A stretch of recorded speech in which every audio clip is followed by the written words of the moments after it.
High বন্ধুরা, কেমন আছো তোমরা? আমি খুব ভালো আছি। তো আজকের ব্লগটা হতে চলেছে আমার বার্থডে ব্লগ। তো সেদিন বড় কোনো ব্লগ করতে পারিনি, তো সবটাই তোমাদের সাথে মিনি ব্লগে আমি শেয়ার করব। তো চলো শুরু থেকে শুরু করা যাক। তো সকালবেলায় ঘুম থেকে উঠে দেখলাম মা প্রচুর রান্না বান্না শুরু করে দিয়েছে আমার জন্মদিন উপলক্ষে।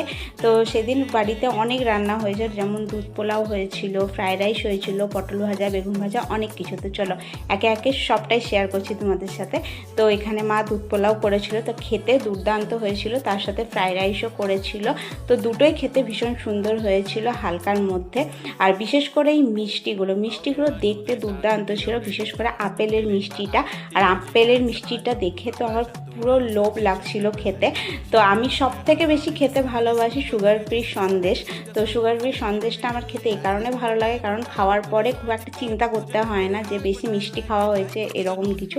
তো ওই জন্যটা আমার খেতে সব থেকে বেশি ভালোবাসি। কিন্তু আমি সব মিষ্টি কটাই খেয়েছি, কোনো মিষ্টিটা খেতে ছাড়িনি, যদিও একসাথে কিছু খাইনি, রেখে রেখে খেয়েছিলাম 2-3 দিনে।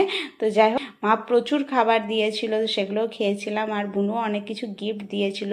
এগুলো যেমন বুনু দিয়েছিল, এটা মা দিয়েছে, এটা বিশেষ করে ঠাকুরের ভোগ রাঁধার জন্য আমি মাকে চেয়েছিলাম, তো এটাই দিয়েছে। আর তার সাথে একটা জলের বোতল আমি পেয়েছি। তো এই চকলেটটাও বুনু আমাকে দিয়েছিল। আর রাতের বেলায় মা আমার জন্য একটা ঠেকুয়া বানিয়েছিল। তো এই ঠেকুয়াটা খেতে আমার ভীষণ ভালো লাগে। তো এটার রেসিপিটা আমি মাকে বলবো কোনো দিন তোমাদের সাথে শেয়ার করতে, আমি এটা ঠিক জানি না। তো আজকের মিনি ব্লগটা তোমাদের কেমন লাগলো অবশ্যই জানিও আমাকে।